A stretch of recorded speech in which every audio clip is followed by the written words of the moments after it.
This was humanity's first message to aliens. Known as the Arecibo message, these radio waves contain information about our planet, our solar system, the human DNA, and also a graphic figure of a human being. It was sent way back in 1974 to a star cluster which is located some 25,000 light years away from Earth. But radio waves are not the only message that we have sent to aliens. This is the Pioneer Plaque, a pictorial message that provides information about us and a location in the universe. Designed by Dr. Carl Sagan and Professor Frank Drake, the Pioneer Plaques are attached to two space probes that were launched by NASA in the early 1970s, Pioneer 10 and 11. Now, one of the biggest challenges about sending a message to aliens is that we don't know how they communicate. What language do they speak? Can they even talk? How do they process information? We don't know anything. So how could you possibly send a message to someone or something that does not understand human language? This is what we did. At the bottom of the plaque, we added a map of our solar system. The symbols above and below each planet show the relative distance to the sun in binary. Here there is also a picture of the Pioneer spacecraft itself with an arrow that shows where it came from. These two circles at the top left represent the hydrogen atom in its two lowest states. Now, hydrogen is the most abundant element in the universe, which is why experts hope that its properties will be understood by the possible alien recipients. For example, whenever a transition happens between the two lowest states of hydrogen, an electromagnetic radiation is released with a wave period of 0.7 nanoseconds and a wavelength of 21 centimeter.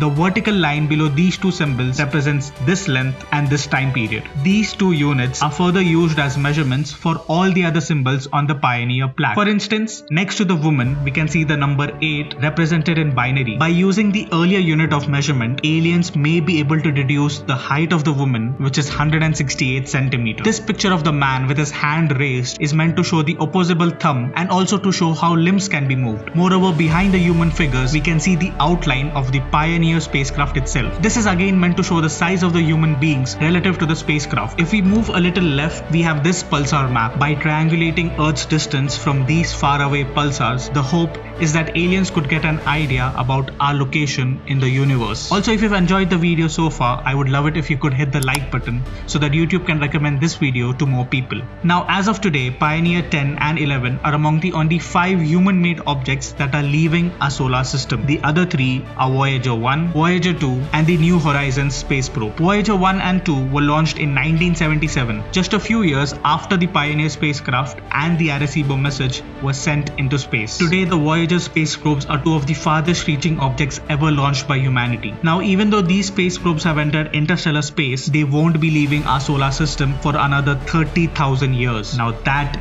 is quite a long time. But when they do leave our solar system, the Voyager space probes would be carrying an interesting message for aliens, the Golden Record. This record contains images from Earth, sounds of nature, and greetings in more than 50 different languages. Again, different symbols are printed on the cover of the record that explain how all of this information can be decoded. For example, just like the Pioneer plaque, the Golden Record also contains the hydrogen transition symbol along with the pulsar map. Experts have also sent a stylus and a platter to play the record. The instructions on how one can do that is again printed on the cover. Moving to the left, we have a drawing that shows the correct position to play the record from the beginning. The correct time for one complete rotation of the record and the time required to play one side of the record are also mentioned in binary using the hydrogen transition units. This section at the top right corner shows how images can be constructed from the recorded audio signals. Printed below these instructions is a replica of the first image on the record. This is to show the recipients that they are decoding the signals correctly. Now, once the aliens decode this message, they will get a glimpse of our planet, our culture, our solar system, and even our eating habits. The Golden Record also contains recordings of different sounds such as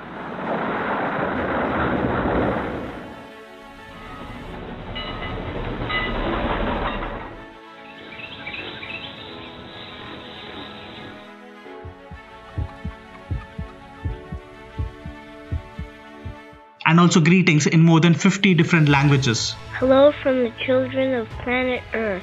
درود بر ساکنین ماورای آسمان ها. 祝各位平安健康快樂 धरती के वासियों की ओर से नमस्कार. But the question remains, can aliens decode these human messages? I mean, the instructions on the golden record, the symbols on the Pioneer Plaque, and the radio signals of the Arecibo message seem quite complicated, even for us humans to understand. So what are the chances that an alien life form will be able to decipher the origin or meaning of these messages? Well, that's actually besides the point. These messages for aliens are probably one of the biggest achievements of human civilization. It shows that humans have always dreamed of bigger things, and even though it may seem impossible at first, we will go ahead and try doing it anyway. As Carl Sagan said, the launching of this portal into the cosmic ocean says something very hopeful about life on this planet. As for Voyager 1, this historic space probe is expected to travel alone in the Milky Way for at least 1 billion years. So what will happen when aliens discover these messages? Will they be able to decode these symbols? Will they respond back to us? And if they do, would we still exist?